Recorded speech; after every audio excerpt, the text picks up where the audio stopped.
Hi hello friends, welcome to our channel velocity learners. మనం ఈ వీడియోలో ఏపీటీఎస్ టెట్ అండ్ డిఎస్సికి సంబంధించి మ్యాథమెటిక్స్ మెథడాలజీలో భాగంగా గణిత శాస్త్ర బోధనా పద్ధతులు అనే టాపిక్కి సంబంధించి అకాడమీ బుక్లో ఇచ్చిన బిట్స్ అనేవి ఈ వీడియోలో చూద్దామండి. ఆల్రెడీ బోధనా పద్ధతులు అనే టాపిక్కి సంబంధించి ఒక వీడియో చేసుకోవడం జరిగింది. ఇది సెకండ్ వీడియో. ఇంకా ఎవరైనా ప్రీవియస్ వీడియోని విజిట్ చేయకపోతే దాన్ని కూడా విజిట్ చేయండి. లింక్స్ అనేవి డిస్క్రిప్షన్లో అదేవిధంగా కామెంట్ బాక్స్లో ఇవ్వడం జరుగుతుంది. ఓకేనా. స్కూల్ అసిస్టెంట్ మ్యాథమెటిక్స్ మెథడాలజీకి సంబంధించి ఇది 38th వీడియో అండి. అంటే ఇప్పటి వరకు మనం 37 ప్రాక్టీస్ సెషన్స్ అయితే కండక్ట్ చేసుకోవడం జరిగింది. ఇంకా ఎవరైనా వాటిని విజిట్ చేయకపోతే వాటిని కూడా విజిట్ చేయండి. నెంబర్ ఆఫ్ బిట్స్ ఉన్నాయి మీకు ప్రాక్టీస్ చేసుకోవడానికి. ఓకే, ఈ వీడియో వచ్చేసినప్పటికీ ఎస్జిటి వాళ్ళకు కూడా యూజ్ అవుతుంది. ఎటువంటి అనుమానం పెట్టుకోవాల్సిన అవసరం లేదండి. ఎస్జిటి వాళ్ళకు కూడా బోధనా పద్ధతులు సేమ్ ఉంటుంది. మీరు కూడా ఎటువంటి అనుమానం పెట్టుకోకుండా ఈ వీడియోని ఫాలో అవ్వచ్చు. ఓకేనా, వీడియోలోకి అయితే వెళ్దాం. ఈ రోజు సెషన్లో మన ఫస్ట్ బిట్. ఓకే, సూది అనేది గడ్డివాము నుండి బయల్పడినట్లుగా అని విశ్లేషణ పద్ధతిని గురించి తెలియజేసిన గణిత శాస్త్రవేత్త.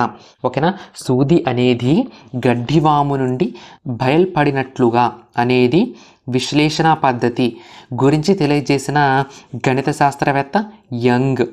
Option 3 is the correct answer. Okay, next bit. క్రింది వాటిలో విశ్లేషణ పద్ధతి పరిమితి కానిది అన్నాడు. సో ఇక్కడ ఇచ్చిన ఆప్షన్స్లో విశ్లేషణ పద్ధతికి సంబంధించి పరిమితి కానిది. ఓకే, ఆప్షన్ 1 సుదీర్ఘ పద్ధతి. విశ్లేషణ పద్ధతి అనేది సుదీర్ఘమైన పద్ధతి. ఇది అన్వేషణ పద్ధతికి సంబంధించిన పరిమితి. నెక్స్ట్, సమయం ఎక్కువ పడుతుంది. సో విశ్లేషణ పద్ధతిలో మనము సమయం అనేది ఎక్కువ అవుతుంది. సో ఇది కూడా విశ్లేషణ పద్ధతి యొక్క పరిమితి. సమస్యలను వేగంగా సాధించలేము. ఎస్, విశ్లేషణ పద్ధతి అనేది సుదీర్ఘమైన పద్ధతి. సో సమయం అనేది ఎక్కువ పడుతుంది అన్నాడు కాబట్టి మనము విశ్లేషణ పద్ధతిలో సమస్యలను వేగంగా సాధించలేము. ఇది కూడా విశ్లేషణ పద్ధతి యొక్క పరిమితి. సో 1, 2, 3 ఈ 3 కూడా విశ్లేషణ పద్ధతికి సంబంధించిన పరిమితులే. కాబట్టి విశ్లేషణ పద్ధతికి సంబంధించి పరిమితి కానిది అంటే option 4 is the correct answer. So option 4 ఏంటో కూడా చూద్దాం. గణితంలోని అన్ని విభాగాలలోనికి అన్ని శీర్షికలకు ఉపయోగించవచ్చు అనేది విశ్లేషణ పద్ధతికి సంబంధించిన పరిమితి కాదు. ఈ బిట్కి సరైన సమాధానం ఆప్షన్ 4. Okay, next bit. ప్రారంభ దశలోని అభ్యాసకులకు శిక్షణ ఇచ్చుటకు డాష్ పద్ధతి అవసరము. సో ప్రారంభ దశలో అభ్యాసకులకు శిక్షణ ఇచ్చుటకు ఆగమన పద్ధతి అనేది అవసరము. Option 2 is the correct answer. ఓకేనా, అదేవిధంగా అంత్యదశలో అభ్యాసకులకు శిక్షణ ఇవ్వడానికి ఉద్దేశించబడింది నిగమన పద్ధతి. ఓకేనా, ప్రారంభ దశలోని అభ్యాసకులకు శిక్షణ ఇచ్చుటకు ఆగమన పద్ధతి అవసరము. Okay, next bit. క్రింది బాణిలో విశ్లేషణ పద్ధతికి చెందిన ఒక ప్రయోజనము. ఇక్కడ ఇచ్చిన ఆప్షన్స్లో విశ్లేషణ పద్ధతికి సంబంధించిన ఒక ప్రయోజనం ఏంటి అని చెప్పేసి అడుగుతున్నారు. సో ఇది సుదీర్ఘమైనది అన్నారు. సో సుదీర్ఘమైనది అంటే ఇది ఎక్కువ లెంథీ అన్నట్టుగా అనమాట. ఇది పరిమితి అవుతుంది కానీ ప్రయోజనం కాదు. నెక్స్ట్, అన్ని శీర్షికలకు సమానంగా అనుప్రయుక్తం చెయ్యలేము, లేకపోతే అనుప్రయుక్తం కాకపోవచ్చు. సో అన్ని శీర్షికలకు అన్ని టాపిక్స్ని మనము ఈ విశ్లేషణ పద్ధతిని ఉపయోగించి బోధించలేము. ఎస్, ఇది విశ్లేషణ పద్ధతికి సంబంధించి పరిమితి అవుతుంది. వేగాన్ని పెంపొందించలేము. విశ్లేషణ పద్ధతిని ఉపయోగించి వేగాన్ని పెంపొందించలేము. ఇది ఎక్కువ సమయాన్ని తీసుకుంటుంది కాబట్టి సమస్యలను వేగంగా సాధించలేము. ఇది కూడా విశ్లేషణ పద్ధతికి సంబంధించి పరిమితి అవుతుంది. సో మనకి ఆప్షన్ 1, 3, 4 కాదు. సో ఇక్కడ మనకి ఆప్షన్ 2 విశ్లేషణ పద్ధతి అనేది ఒక తార్కిక పద్ధతి. ఎస్, విశ్లేషణ పద్ధతికి సంబంధించిన ప్రయోజనం ఇది ఒక తార్కిక పద్ధతి. ఇక్కడ మనకి విశ్లేషణ పద్ధతిలో ఎలాంటి సందేహాలకు అంటే ఎటువంటి డౌట్స్కి కూడా చోటు ఇవ్వకుండా నేర్చుకున్న వారికి తృప్తినిస్తుంది. ఓకేనా, కంప్లీట్గా అర్థం అవుతుంది. కాబట్టి విశ్లేషణ పద్ధతికి చెందిన ఒక ప్రయోజనం ఇది తార్కిక పద్ధతి. ఓకేనమ్మా, నెక్స్ట్ బిట్. క్లుప్తమైనది, సమయాన్ని ఆదా చేసేది, పాఠ్యగ్రంథ రచనలో ఉపయోగకారి అయిన బోధనా పద్ధతి. సో మనకి క్లుప్తమైనది, సమయాన్ని ఆదా చేసేది, పాఠ్య గ్రంథ రచనల్లో ఉపయోగకారి అయిన బోధనా పద్ధతి సంశ్లేషణ పద్ధతి. ఓకేనా, మనల్ని డైరెక్ట్గా ఒక్కొక్కసారి పాఠ్య గ్రంథ రచనల్లో ఈ బోధనా పద్ధతిని ఉపయోగిస్తారు అని కూడా అడుగుతారు. ఆన్సర్ సంశ్లేషణ పద్ధతి. ఓకేనా, నెక్స్ట్ బిట్. విశ్లేషణను అనుసరిస్తూ ఆలోచన ఫలితం ఇస్తూ విడగొట్టబడిన అంశాలను ఏకం చేస్తూ ప్రత్యేక విధానం కలిగిన బోధనా పద్ధతి. సో విశ్లేషణ అనుసరిస్తుంది, అదేవిధంగా ఆలోచన ఫలితాన్ని ఇస్తూ, సో విడగొట్టబడిన అంశాలను ఏకం చేస్తూ ప్రత్యేక విధానం కలిగిన బోధనా పద్ధతి సంశ్లేషణ పద్ధతి. ఓకేనా, గుర్తుపెట్టుకోండి. ఈచ్ అండ్ ఇక్కడ మనకి ఇచ్చిన ఒక్కొక్క పాయింట్ ఒక్కొక్క బిట్ అన్నట్టు. సో విశ్లేషణ అనుసరించేది సంశ్లేషణ పద్ధతి, ఆలోచన ఫలితాన్ని ఇచ్చేది సంశ్లేషణ పద్ధతి. ఓకేనా, విడగొట్టబడిన అంశాలను ఏకం చేసేది సంశ్లేషణ పద్ధతి. సో ఇలా అన్నమాట. నెక్స్ట్ బిట్, అధికమైన ఇంటి పనికి అవకాశం ఎక్కువగా ఉన్న బోధనా పద్ధతి. సో అధికమైన ఇంటి పనికి అవకాశం ఎక్కువగా ఉన్న బోధనా పద్ధతి సంశ్లేషణ పద్ధతి. ఇది సంశ్లేషణ పద్ధతికి సంబంధించిన పరిమితిగా మనం చెప్పుకోవచ్చును. అధిక ఇంటి పని ఇస్తే విద్యార్థికి అధిక శ్రమ అన్నట్టు, కాబట్టి అధిక ఇంటి పనికి అవకాశం ఎక్కువగా ఉన్న బోధనా పద్ధతి సంశ్లేషణ పద్ధతి. ఓకే, నెక్స్ట్ బిట్, క్రింది వాటిలో సంశ్లేషణ పద్ధతి దోషము. సో సంశ్లేషణ పద్ధతికి సంబంధించి దోషం ఏంటని చెప్పేసి అడుగుతున్నారు. సమస్య సాధనలో సమయాన్ని పొదుపు చేయటము. ఎస్, ఏంటి సమస్య సాధనలో సమయాన్ని పొదుపు చేసే పద్ధతి సంశ్లేషణ పద్ధతి, కాబట్టి ఇది సంశ్లేషణ పద్ధతికి సంబంధించిన గుణం అవుతుంది. జ్ఞాపక శక్తికి ఎక్కువ ప్రాధాన్యత ఇవ్వటము. ఓకేనా, నేను అలా డిస్కస్ చేశాను. సంశ్లేషణ పద్ధతి అనేది జ్ఞాపక శక్తికి ఎక్కువ ప్రాధాన్యతనిస్తుంది. ఓకేనా, సో నెక్స్ట్, గ్రంథ రచయితలు వారి రచనలో ఈ పద్ధతిని ఉపయోగించడం. గ్రంథ రచయితలు వారి రచనలో సంశ్లేషణ పద్ధతిని ఉపయోగిస్తారు. అలా కాకుండా ఏ విశ్లేషణ ఉపయోగించారనుకోండి, సో అవి ఇంకా పెద్ద గ్రంథాలుగా తయారవుతాయి. సంశ్లేషణ అనేది సంక్షిప్తమైన పద్ధతి కాబట్టి గ్రంథ రచయితలు వారి గ్రంథ రచనలో ఉపయోగిస్తారు. ఫస్ట్ ఆప్షన్ 1, 2, 3 ఈ మూడు కూడా సంశ్లేషణ పద్ధతికి సంబంధించిన గుణాలు. నెక్స్ట్ ఫోర్త్ ఆప్షన్ చూసుకున్నట్టయితే కనుక సృజనాత్మకత, ఆవిష్కరణ, సంపూర్ణ అవగాహనలకు స్థానం లేకపోవటం. ఎస్, సంశ్లేషణ పద్ధతిలో సృజనాత్మకతకు, ఒక క్రియేటివిటీకి అంటే ఆవిష్కరణకు, సంపూర్ణ అవగాహనలకు స్థానం లేకపోవటం అనేది సో సంశ్లేషణ పద్ధతికి సంబంధించిన దోషము. ఇంక ఈ పద్ధతిలో విద్యార్థులు ఎవరైతే ఉంటారో వాళ్ళు క్రియాశీలకంగా ఉండలేరు. నూతన ఆలోచనలు, ఆవిష్కరణలకు అవకాశం అనేది చాలా తక్కువ, ఎక్కువ డౌట్స్ని రైజ్ చేస్తుంది. ఓకేనా, అంతేకాకుండా సంపూర్ణ అవగాహన అనేది ఉండదు. ఇవన్నీ కూడా సంశ్లేషణ పద్ధతికి సంబంధించిన దోషాలు లేకపోతే పరిమితులుగా మనం చెప్పుకోవచ్చు. ఓకే, నెక్స్ట్ బిట్, ఆలోచన ఫలితంగా వ్యవహరించే గణిత బోధనా పద్ధతి. సో మనకి ఆలోచన ఫలితంగా వ్యవహరించే గణిత బోధనా పద్ధతి సంశ్లేషణ పద్ధతి. ఆలోచన ఫలితం సంశ్లేషణ అయితే మరి ఆలోచన ప్రక్రియ ఏంటండి? విశ్లేషణ.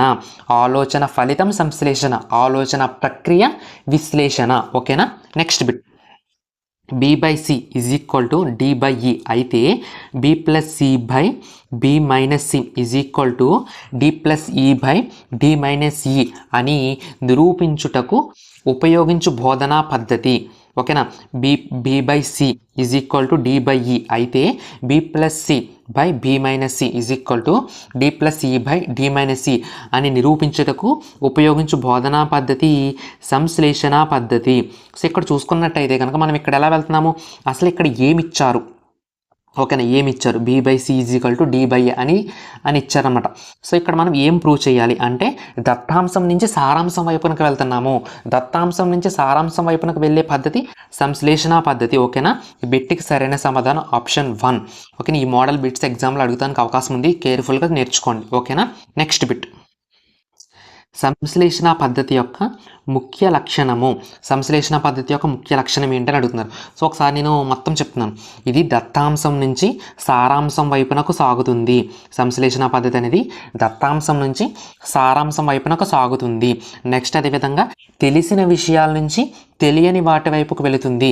తెలిసినట్టు తెలియని వాటి వైపుకు వెళుతుంది. నెక్స్ట్ అదేవిధంగా మూర్తం నుంచి అమూర్తం వైపునకు వెళుతుంది. ఓకేనా, మూర్తం నుంచి అమూర్తం వైపునకు వెళుతుంది ఈ సంశ్లేషణ పద్ధతి. ఓకేనా, అది విశ్లేషణ పద్ధతి అయితే సారాంశం నుంచి దత్తాంశం వైపునకు వెళుతుంది. ఓకేనా, తెలియని వాటి నుంచి తెలిసిన వాటికి వెళుతుంది. ఓకేనా, అమూర్తం నుంచి మూర్తం వైపునకు వెళుతుంది. ఓకేనా, నెక్స్ట్ విద్యార్థులను గణిత సత్యాల అన్వేషకులుగా చూసే పద్ధతి. ఓకేనా, విద్యార్థులను గణిత సత్యాల అన్వేషకులుగా చూసే పద్ధతి ప్రయోగశాల పద్ధతి. ఈ ప్రయోగశాల పద్ధతే సో ప్రతి విషయాన్ని విద్యార్థి చేయడం ద్వారా నేర్చుకుంటాడు కాబట్టి విద్యార్థులు గణిత సత్యాల అన్వేషకులుగా మారడానికి అవకాశం ఉంది. కాబట్టి విద్యార్థులను గణిత సత్యాల అన్వేషకులుగా చూసే పద్ధతి ప్రయోగశాల పద్ధతి. ఓకేనమ్మా. నెక్స్ట్ బిట్, చేయడం ద్వారా నేర్చుకోవటము, పరిశీలన ద్వారా నేర్చుకోవటము అనే సూత్రాలను కలిగి ఉన్న బోధనా పద్ధతి. సో చేయడం ద్వారా నేర్చుకోవటము. ఓకేనా. నెక్స్ట్ పరిశీలన ద్వారా నేర్చుకోవడము, learning by doing, okay, learning by observation అనే సూత్రాలను కలిగి ఉన్న బోధనా పద్ధతి ప్రయోగశాల పద్ధతి. ఓకేనమ్మా. సో చేయడం ద్వారా ఇక్కడ ప్రయోగాలను మనం ఫస్ట్ చేయడం ద్వారా నేర్చుకుంటాం, అంతేకాకుండా పరిశీలన ద్వారా కూడా నేర్చుకుంటాం. ఈ రెండు సూత్రాలు ఇమిడి ఉన్న బోధనా పద్ధతి ఇక్కడ ఇచ్చిన ఆప్షన్స్ ప్రకారం ప్రయోగశాల పద్ధతి. ఓకే. నెక్స్ట్ బిట్, విద్యార్థులలో ఒకటి కంటే ఎక్కువ జ్ఞానేంద్రియాల వినియోగం జరిగే బోధనా పద్ధతి. విద్యార్థుల్లో ఒకటి కంటే ఎక్కువ జ్ఞానేంద్రియాల వినియోగం జరిగే బోధనా పద్ధతి ప్రయోగశాల పద్ధతి. ఓకేనమ్మా. సో ఇక్కడ ఏంటంటే మనకి దృష్టి, శ్రవణము అంటే దృష్టి అంటే చూడడము, ఓకేనా, శ్రవణం అంటే వినటము, అదేవిధంగా స్పర్శ. ఇక్కడ మనం హ్యాండ్స్తో ప్రయోగాలను చేస్తూ ఉంటాం. దృష్టి, శ్రవణం, స్పర్శ అనే 3 జ్ఞానేంద్రియాల వినియోగం అనేది ఈ ప్రయోగశాల పద్ధతిలో ఇమిడి ఉంది. కాబట్టి ఈ ప్రయోగశాల పద్ధతి ద్వారా వచ్చే ఫలితాలు అనేవి చాలా కాలం స్థిరంగా ఉండడానికి అవకాశం ఉంది. ఓకేనా. విద్యార్థులలో ఒకటి కంటే ఎక్కువ జ్ఞానేంద్రియాల వినియోగం జరిగే బోధనా పద్ధతి ప్రయోగశాల పద్ధతి. Option 3 is the correct answer. Next bit, ప్రయోగశాల పద్ధతి యొక్క గుణం కానిది. ఓకే, ఇక్కడ ఇచ్చిన ఆప్షన్స్లో ప్రయోగశాల పద్ధతి యొక్క గుణం కానిది ఏంటి అని చెప్పేసి అడుగుతున్నారు. ఫస్ట్ వన్, విద్యార్థులలో సామూహిక భావనను అభివృద్ధి చేస్తుంది. ప్రయోగశాల పద్ధతి అనేది విద్యార్థులలో సామూహిక భావనను అభివృద్ధి చేస్తుంది. ఓకేనా. ఇది విశ్లేషణ పద్ధతి యొక్క గుణం. ఆచరణ ద్వారా అభ్యాసనానికి ప్రాముఖ్యతనిస్తుంది. లెర్నింగ్ బై డూయింగ్ అనే దానికి ఇంపార్టెన్స్ ఇస్తుంది. ఇది కూడా ప్రయోగశాల పద్ధతి యొక్క గుణమే. విద్యార్థులు చాలా ఆసక్తిగా ఉంటారు. ప్రయోగశాల పద్ధతి వల్ల మనం కూడా ఇంటర్లో ఫిజిక్స్, కెమిస్ట్రీ ప్రాక్టికల్స్ అంటే చాలా ఇంట్రెస్ట్గా ఉంటాం. ఎప్పుడెప్పుడు ల్యాబ్ పీరియడ్ ఉంటుందా అన్నట్టుగా. ప్రయోగశాల పద్ధతి యొక్క గుణంగా చెప్పుకోవచ్చు. ఎక్కువ ఇంట్రెస్ట్ని కలిగి ఉంటారు. ఈ 3 కూడా ప్రయోగశాల పద్ధతికి సంబంధించిన గుణాలంటే ఇంకా 4th ఆప్షన్ ప్రయోగశాల పద్ధతికి సంబంధించిన గుణం కానిది అంటే 4th ఆప్షన్ అవుతుంది. జ్ఞాపక శక్తికి ప్రాధాన్యత ఇస్తుంది. ఈ జ్ఞాపక శక్తికి ప్రాధాన్యత ఇస్తుంది అనేది ప్రయోగశాల పద్ధతి యొక్క గుణం కాదు అన్నట్టుగా మనం చెప్పుకోవచ్చు. ఓకేనమ్మా. అయితే ఈ ప్రయోగశాల పద్ధతుల గుణాలు ఏమేమి ఉంటాయి అంటే మనం చూసుకున్నట్టయితే ఇక్కడ ఆచరణ ద్వారా అభ్యాసానికి ప్రాధాన్యత ఇస్తుంది. విద్యార్థులు చాలా ఆసక్తిగా పాల్గొంటారు. ఓకేనా. ఇక్కడ ప్రయోగశాల పద్ధతి ద్వారా నేర్చుకున్న విషయాలు అనేవి ఎక్కువ కాలం గుర్తుంటాయి అన్నమాట. అంతేకాకుండా విద్యార్థులు ఇక్కడ యాక్టివ్గా ఉంటారు. ఇది మనోవైజ్ఞానిక పద్ధతి, అదేవిధంగా వైజ్ఞానిక పద్ధతిగా కూడా మనం చెప్పుకోవచ్చును. ఓకేనా. ఈ పద్ధతి వల్ల శాస్త్రీయ ఆలోచనలు, వైఖరులు అనేవి కూడా విద్యార్థుల్లో పెంపొందించవచ్చు. ఓకే. నెక్స్ట్ బిట్, త్రిభుజంలో 3 కోణాల మొత్తం 180 డిగ్రీలు అని ప్రయోగాత్మకంగా బోధించుటకు ఉపయోగపడు పద్ధతి. ఓకేనా. త్రిభుజంలో 3 కోణాల మొత్తం 180 డిగ్రీలు అని ప్రయోగాత్మకంగా బోధించుటకు ఉపయోగపడే బోధనా పద్ధతి ప్రయోగశాల పద్ధతి. Option 2 is the correct answer. Okay. Next bit, గోళం ఘనపరిమాణం అనే సూత్రాన్ని ఆవిష్కరించుటకు భాస్కరాచార్య రచించిన సిద్ధాంత శిరోమణిలో శ్లోకం ఆధారంగానే అనే పాఠ్యాంశాన్ని బోధించటకు అనువైన పద్ధతి. ఒక గోళం ఘనపరిమాణం గోళం ఘనపరిమాణ సూత్రాన్ని ఆవిష్కరించుటకు అనువైన బోధనా పద్ధతి ఏంటి అని చెప్పేసి అడుగుతున్నారు. గోళం ఘనపరిమాణ సూత్రాన్ని ఆవిష్కరించుటకు అనువైన బోధనా పద్ధతి ప్రయోగశాల పద్ధతి. Option 1 is the correct answer. Okay. Next bit, శంకువు ఘనపరిమాణం సూత్రాన్ని ఆవిష్కరించుటకు అనువైన బోధనా పద్ధతి.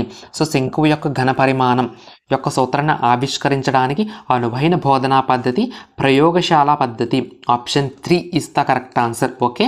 నెక్స్ట్ బిట్, సమస్య సాధనా విధానాన్ని మాత్రమే రాబట్టే గణిత బోధనా పద్ధతి. ఓకేనా. సమస్య సాధనా విధానాన్ని మాత్రమే రాబట్టే గణిత బోధనా పద్ధతి విశ్లేషణ పద్ధతి. ఓకేనమ్మా. అయితే మనకి ఇక్కడ చూసుకున్నట్టయితే సమస్య సాధనా విధానాన్ని మాత్రమే రాబట్టే గణిత బోధనా పద్ధతి విశ్లేషణ పద్ధతి. అయితే ఆ విధానాన్ని అనుసరించి సమస్యను సాధించే బోధనా పద్ధతి ఓకేనా సంశ్లేషణ పద్ధతి.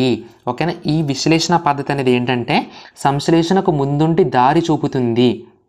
ఓకేనా, విశ్లేషణ పద్ధతి అనేది సంశ్లేషణకు ముందుండి దారి చూపుతుంది. అయితే ఈ సంశ్లేషణ పద్ధతిని విశ్లేషణను అనుసరిస్తుంది. గుర్తుపెట్టుకోండి, చాలా చాలా ఇంపార్టెంట్ పాయింట్స్. మళ్ళీ ఒకసారి చెప్తున్నాను.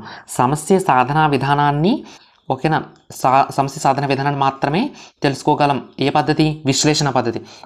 ఆ విధానాన్ని అనుసరించి సమస్యను సాధించగలం. ఏ పద్ధతి? సంశ్లేషణ పద్ధతి. ఓకేనా, సంశ్లేషణకు ముందుండి దారి చూపుతుంది విశ్లేషణ పద్ధతి. ఓకేనా, విశ్లేషణను అనుసరిస్తుంది సంశ్లేషణ పద్ధతి. Very very important. Next bit, Armstrong dash బోధనా పద్ధతిని రూపొందించారు. ఆర్మ్స్ట్రాంగ్ మనకి అన్వేషణ అనే బోధనా పద్ధతిని రూపొందించడం జరిగింది. ఓకేనా, ఆర్మ్స్ట్రాంగ్ అన్వేషణ పద్ధతి. అలా గుర్తుపెట్టుకోండి, ఆర్మ్స్ట్రాంగ్ అన్వేషణ పద్ధతి. ఓకేనా, అన్వేషణ పద్ధతిని మొదటిగా ఎవరు ప్రవేశపెట్టారంటే ఇంగ్లాండ్ దేశానికి చెందిన హెన్రీ ఎడ్వర్డ్ ఆర్మ్స్ట్రాంగ్. ఈయన రసాయన శాస్త్రాచార్యుడు. ఓకేనా, ఈ అన్వేషణ పద్ధతి అనేది కూడా మనకి అభ్యాసనం కుశవిద్య క్రియాపరంగా అభ్యసించటము. అభ్యాసం కుశవిద్య అంటే ప్రాక్టీస్ మేక్స్ మ్యాన్ పర్ఫెక్ట్. అదేవిధంగా లెర్నింగ్ బై డూయింగ్ అనే సూత్రాలకి ఇంపార్టెన్స్ ఇస్తుంది. ఓకేనమ్మా. నెక్స్ట్ బిట్, కొన్ని ఎక్స్ట్రా పాయింట్స్ చెప్తున్నాను, అవి మీకు గుర్తుపెట్టుకుంటే మంచిది. అన్వేషణ పద్ధతి గుణం కానిది. ఇక్కడ ఇచ్చిన ఆప్షన్స్లో అన్వేషణ పద్ధతికి సంబంధించి గుణం కానిది అని అడుగుతున్నారు. విద్యార్థి క్రియాత్మక భాగస్వామి అవుతాడు. ఎస్, విద్యార్థి క్రియాత్మక భాగస్వామి అవుతాడు అన్వేషణ పద్ధతిలో. ఇది అన్వేషణ పద్ధతికి సంబంధించిన గుణం. నెక్స్ట్, విద్యార్థి తానంతట తాను ఆలోచిస్తాడు. ఓకేనా, తానంతట తాను ఆలోచిస్తాడు కాబట్టి ఇది అన్వేషణ పద్ధతి అవ్వింది. ఇది కూడా అన్వేషణ పద్ధతికి సంబంధించిన గుణం. విద్యార్థిలో పరిశోధన చైతన్యం అనేది వృద్ధి అవుతుంది, డెవలప్ అవుతుంది. అంటే పరిశోధన చైతన్యం అనేది ఇంప్రూవ్ అవుతుంది అన్నాడు. ఇది కూడా అన్వేషణ పద్ధతికి సంబంధించిన గుణమే. ఇంకా 3 ఆప్షన్స్ అన్వేషణ పద్ధతి గుణాలు. ఇంకా 4th ఆప్షన్ అనేది అన్వేషణ పద్ధతికి సంబంధించిన గుణం కాదు. ఆత్మవిశ్వాసం లేనివాడుగా తయారవుతాడు అనేది అన్వేషణ పద్ధతికి సంబంధించిన గుణం కాదు. ఓకేనా, ఈ బిట్కి సరైన సమాధానం ఆప్షన్ 4. ఓకే, నెక్స్ట్ బిట్, నేను కనుగొన్నాను అనే భావన కలిగించే పద్ధతి. నేను కనుగొన్నాను అనే భావన కలిగించే పద్ధతి అన్వేషణ పద్ధతి. Option 2 is the correct answer. Next bit, ఉపాధ్యాయుని పాత్ర నామమాత్రంగా ఉండి ఉపాధ్యాయునికి అధిక శ్రమ కలిగించే పద్ధతి. ఏంటంటే ఈ పద్ధతిలో ఏ పద్ధతిలో ఉపాధ్యాయుని పాత్ర అనేది నామమాత్రంగానే ఉంటుంది, బట్ అధిక శ్రమను కలిగించే పద్ధతి ఏంటి అంటే అన్వేషణ పద్ధతి. Option 2 is the correct answer. ఈ అన్వేషణ పద్ధతిలో ఉపాధ్యాయుని పాత్ర అనేది నామమాత్రంగానే ఉంటుంది, అంటే చాలా స్తబ్దంగా ఉన్నట్టు కనిపిస్తుంది. మిగిలిన అన్ని పద్ధతుల్లో కంటే అంటే చాలా స్తబ్దంగా ఉన్నట్టు కనిపిస్తుంది. బట్ ఈ పద్ధతిలో మిగిలిన బోధనా పద్ధతుల్లో ఎంతైతే కృషి చేస్తాడో అంతకు మించిన కృషి అనేది చేయవలసి ఉంటుంది. ఎక్కువ నైపుణ్యం కావాలి. అన్వేషణ పద్ధతిలో ఉపాధ్యాయుడు బోధించాలంటే ఎక్కువ నైపుణ్యం కావాలి. అంతేకాకుండా ఈ విధానంలో ఉపాధ్యాయుని పాత్ర ఎలా ఉంటుందంటే స్నేహితునిగా, మార్గదర్శకునిగా, తత్వవేత్తగా ఉంటుంది. ఓకేనా, మనం అన్వేషణ పద్ధతి ద్వారా విద్యార్థిని అన్వేషకునిగా మార్చాలంటే ఫస్ట్ ఆఫ్ ఆల్ ఉపాధ్యాయుడు అనేవాడు ఉత్తమ అన్వేషకునిగా ఉండవలసి వస్తుంది. ఓకేనా, నెక్స్ట్ బిట్, అభ్యాసనం కుశవిద్య క్రియాపరంగా అభ్యసించుట అనే సూత్రాలపై ఆధారపడిన బోధనా పద్ధతి. ఇప్పుడు చెప్పుకున్నాము, అభ్యాసం కుశవిద్య ప్రాక్టీస్ మేక్స్ మ్యాన్ పర్ఫెక్ట్. అదేవిధంగా క్రియాపరంగా అభ్యసించుట లెర్నింగ్ బై డూయింగ్ అనే సూత్రాల మీద ఆధారపడిన బోధనా పద్ధతి. ఓకేనా, అన్వేషణ పద్ధతి. Option 2 is the correct answer. Okay, next bit, అన్వేషణ పద్ధతి దోషము కానిది. అన్వేషణ పద్ధతికి సంబంధించి దోషం కానిది అని చెప్పేసి అడుగుతున్నారు. కాల వ్యాయం ఎక్కువ ఉంటుంది, అంటే టైం అనేది ఎక్కువ వేస్ట్ అవుతుంది ఈ అన్వేషణ పద్ధతి వల్ల. ఎస్, ఇది అన్వేషణ పద్ధతికి సంబంధించి దోషంగా మనం చెప్పుకోవచ్చు. నెక్స్ట్, వ్యక్తిగత శ్రద్ధ అవసరము. ప్రతి విద్యార్థి మీద ఎక్కువ వ్యక్తిగత శ్రద్ధ అనేది అవసరం. దీనివల్ల టీచర్కి అధిక శ్రమ అవ్వచ్చు, కాబట్టి ఇది కూడా అన్వేషణ పద్ధతికి సంబంధించిన దోషమే. మనకి ఇక్కడ చూసుకున్నట్టయితే అన్వేషణ పద్ధతి అనేది మందకోడి అయిన విధానం, ఇది కూడా అన్వేషణ పద్ధతికి సంబంధించిన దోషమే. నెక్స్ట్, ఆప్షన్ 3 అన్వేషణ వైఖరి పెంపొందుతుంది. అన్వేషణ పద్ధతి వల్ల అన్వేషణ వైఖరి అనేది పెంపొందుతుంది. ఇది అన్వేషణ పద్ధతికి సంబంధించిన గుణంగా మనం చెప్పుకోవచ్చును. బిట్టికి సరైన సమాధానము ఆప్షన్ 3. అన్వేషణ పద్ధతికి సంబంధించి దోషాలు ఏంటి? కాల వ్యయం ఎక్కువ ఉంటుంది, వ్యక్తిగత శ్రద్ధ అనేది అవసరం, దీనివల్ల ఉపాధ్యాయునికి అధిక శ్రమ అనేది ఉంటుంది, మందకొడి అయిన విధానం. ఈ 3 కూడా అన్వేషణ పద్ధతికి సంబంధించిన దోషాలు. ఓకేనా? అన్వేషణ వైఖరి పెంపొందుతుంది అనేది అన్వేషణ పద్ధతికి సంబంధించిన గుణంగా మనం చెప్పుకోవచ్చు. Okay, next bit. విద్యయే జీవితం అన్న శాస్త్రవేత్త. విద్యయే జీవితం అని ఎవరన్నారంటే జాన్ డ్యూయి. ఓకేనా? వ్యవహారిక సత్తావాది అయిన జాన్ డ్యూయి విద్యయే జీవితం అని అన్నారు. ఓకేనా? Next bit. ప్రాజెక్ట్ నిర్వచనాలు అవి ఇచ్చిన శాస్త్రవేత్తలను జతపరచండి. ఫస్ట్ డెఫినేషన్, సహజ వాతావరణంలో ముందుకు సాగిపోయే హృదయపూర్వకమైన కృషి ప్రాజెక్ట్ అని నిర్వచించిన వారు ఎవరు? సో సహజ వాతావరణంలో ముందుకు సాగిపోయే హృదయపూర్వకమైన కృషి అని మనకి చెప్పింది కిల్ ప్యాట్రిక్. ఓకేనా? మనకి హృదయపూర్వకమైన కృషి అని కనిపిస్తే మనకు గుర్తుకు రావాల్సిన వాళ్ళు కిల్ ప్యాట్రిక్. Okay, next. సహజ వాతావరణంలో పూర్తి చేయబడే సమస్యే ప్రాజెక్ట్ అని చెప్పిన వారు స్టీవెన్సన్. సమస్య స్టీవెన్సన్. ఓకేనా?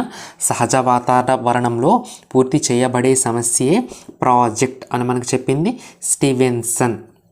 నెక్స్ట్, పాఠశాలలోకి దిగుమతి చేయబడిన నిజ జీవితమే ప్రాజెక్ట్ అని చెప్పిన వారు బెల్లార్డ్. ఓకే, ఇక్కడ మనకి రాంగ్ ఇచ్చారు, లార్డ్ అని ఇచ్చారు. సో కొన్ని ఇప్పుడు వచ్చిన న్యూ బిఎడ్ బుక్లో అయితే లార్డ్ అని ఉంది, కాకపోతే మనకి 2014లో కానివ్వండి, సో 12 బుక్స్లో అయితే మనకి బెల్లార్డ్ అని ఉంది. సో నేను ఓల్డ్ బుక్స్నే ప్రామాణికంగా తీసుకుంటున్నాను కాబట్టి ఈ బిట్టికి సరైన సమాధానం బెల్లార్డ్. ఓకేనా? బెల్లార్డ్ అని గుర్తుపెట్టుకోండి ఆప్షన్స్లో బెల్లార్డ్ ఉంటే. ఓకేనా? లేదు ఓన్లీ లార్డ్ అని ఉంటే లార్డ్ అని గుర్తుపెట్టుకోండి. ఓకేనా? ఏది ఉంటే అది. ఓకేనా? పాఠశాలలోకి దిగుమతి చేయబడిన నిజ జీవితమే ప్రాజెక్ట్ అని చెప్పింది మనకి బెల్లార్డ్. లేదా లార్డ్ అని ఉంటే లార్డ్ గుర్తుపెట్టుకోండి. ఓకేనా? బుక్స్ని మనం అకాడమీ బుక్స్ని ప్రామాణికంగా తీసుకోవాలి కాబట్టి. Okay, next bit. ప్రాజెక్ట్ పద్ధతి అమలులో గల సోపానాల సంఖ్య. ప్రాజెక్ట్ పద్ధతి అమలులో గల సోపానాల సంఖ్య సో 6 అమ్మ. ఓకేనా? అవి ఏంటి అని మనం చూసుకున్నట్టయితే ఫస్ట్ వన్ ఏంటంటే పరిస్థితులను కల్పించటము. పరిస్థితులను కల్పించటము. సెకండ్ వన్ ప్రాజెక్ట్ని ఎంచుకొని లక్ష్యాలను వివరించటము. ఓకేనా? ప్రాజెక్ట్ని ఎంచుకొని లక్ష్యాన్ని వివరించటము. థర్డ్ స్టెప్ ఏంటంటే ప్రణాళిక రచన. నెక్స్ట్ ఫోర్త్ వన్ ఏంటంటే అమలుపరచటము. ఫిఫ్త్ వన్ ఏంటంటే మూల్యాంకనము. సిక్స్త్ వన్ నివేదిక. ఇవి 6 కూడా ప్రాజెక్ట్ పద్ధతి అమల్లో గల సోపానాలు. మళ్ళీ ఫాస్ట్గా చెప్తున్నాను. పరిస్థితులను కల్పించడం, ప్రొవైడింగ్ సిచ్యువేషన్, ప్రాజెక్ట్ని ఎంచుకొని లక్ష్యాన్ని వివరించటము. ఓకేనా? Choosing project. నెక్స్ట్ ప్రణాళిక రచన, ప్లానింగ్. నెక్స్ట్ అదేవిధంగా ఎగ్జిక్యూషన్, అమలు పరచడము, మూల్యాంకనము, ఇవాల్యుయేషన్. నెక్స్ట్ నివేదిక. ఓకే, నివేదికని రిపోర్ట్ అంటాం అనమాట. ఓకే, ఇవి 6 కూడా ప్రాజెక్ట్ పద్ధతి అమల్లో గల సోపానాల సంఖ్య. Okay, next bit. ప్రాజెక్ట్ పద్ధతి అమలులో గల సోపానాలలో పైనుంచి 4వ సోపానము. సో ప్రాజెక్ట్ పద్ధతి అమలులో మొత్తం 6 సోపానాలు ఉంటాయని చెప్పుకున్నాం.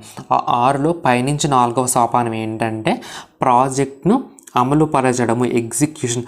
ప్రాజెక్ట్ను అమలుపరచడం అనేది సుదీర్ఘమైన దశగా మనం చెప్పుకోవచ్చును. ఓకేనా? ప్రాజెక్ట్ను అమలుపరచడం అనేది సుదీర్ఘ దశగా మనం చెప్పుకోవచ్చు. Okay, next bit. ప్రాజెక్ట్ పద్ధతిలో తొలి సోపానము. ఓకేనా? ప్రాజెక్ట్ పద్ధతిలో 6 సోపానాలు ఉంటాయని చెప్పుకున్నాం. 6లో ప్రాజెక్ట్ని అమలుపరచడం అనేది 4వదని చెప్పుకున్నాం. సో ప్రాజెక్ట్ పద్ధతిలో తొలి సోపానం ఏంటి? ఎవరైనా కామెంట్ చేయండి. ఇప్పుడే కదా డిస్కస్ చేశాను. సో ప్రాజెక్ట్ పద్ధతిలో తొలి సోపానం ఏంటంటే పరిస్థితిని కల్పించటము. మళ్ళీ ఒకసారి చెప్తున్నాను. ప్రాజెక్ట్ పద్ధతిలో మొదటి సోపానం పరిస్థితిని కల్పించటము. సెకండ్ వన్ ఏంటంటే ప్రాజెక్ట్ని ఎంచుకొని లక్ష్యాన్ని వివరించటము. థర్డ్ వన్ ప్రణాళిక రచన. ఫోర్త్ వన్ ప్రాజెక్ట్ని అమలుపరచడము. ఫిఫ్త్ వన్ మూల్యాంకనము. సిక్స్త్ వన్ నివేదిక. ఇవి 6 కూడా ప్రాజెక్ట్ అమలు పద్ధతిలో ఓకేనా సోపానాలు. గుర్తుపెట్టుకోండి, ఎగ్జామ్లో చాలా ఇంపార్టెంట్. Next bit. ప్రాజెక్ట్ పద్ధతి యోగ్యత కానిది అంటే గుణం కానిది ఏంటి అంటే పరిమితి ఏంటని చెప్పేసి అడుగుతున్నారు. బట్టి పట్టుటకు అవకాశం ఉండదు. ఎస్, ప్రాజెక్ట్ పద్ధతిలో మనకి బట్టి పట్టడానికి అవకాశం ఉండదు. ఇది ప్రాజెక్ట్ పద్ధతి యొక్క యోగ్యతగా మనం చెప్పుకోవచ్చు, అంటే గుణంగా మనం చెప్పుకోవచ్చు. నెక్స్ట్, ప్రజాస్వామిక లక్షణాలు అలవాటు పడతాయి. ఎస్, ప్రజాస్వామిక లక్షణాలు అనేవి అంటే అందరి అభిప్రాయాలకి అందరి అభిప్రాయాలకి మనము సో ఓకే అందరి అభిప్రాయాలను కన్సిడర్ చేస్తాం ఇక్కడ. సో కాబట్టి ప్రజాస్వామ్య లక్షణాలు అనేవి అలవారుతాయి. ఇది ప్రాజెక్ట్ పద్ధతి యొక్క గుణంగా మనం చెప్పుకోవచ్చు.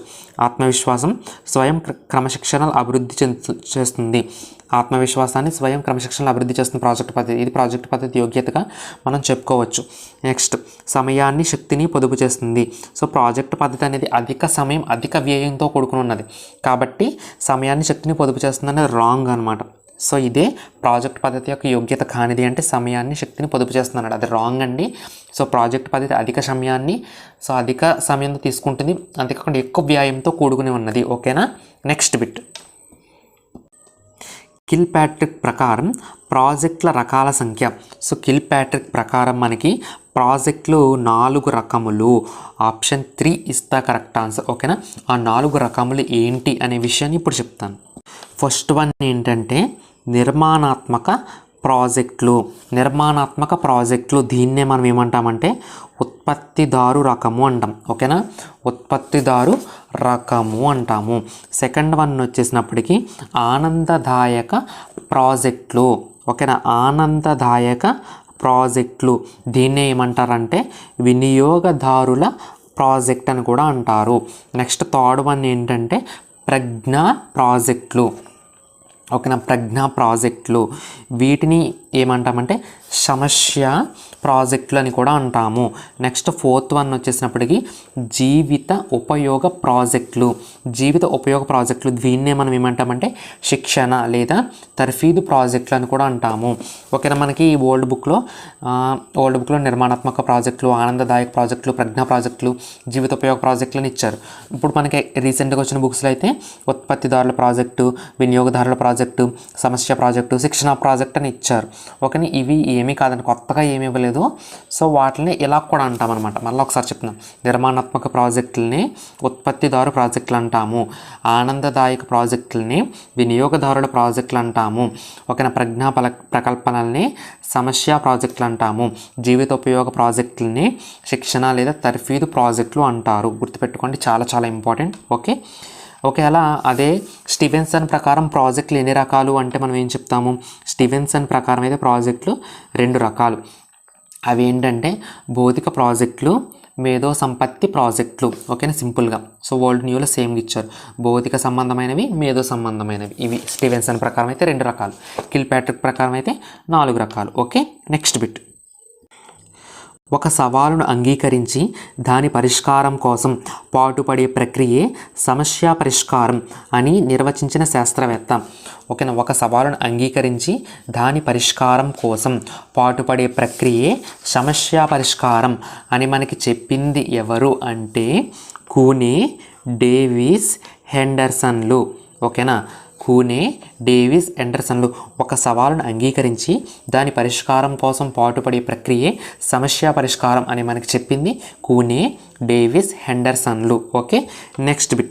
అభ్యాసన యొక్క అత్యున్నత రూపమే సమస్య పరిష్కారం అని నిర్వచించిన గణిత శాస్త్రవేత్త.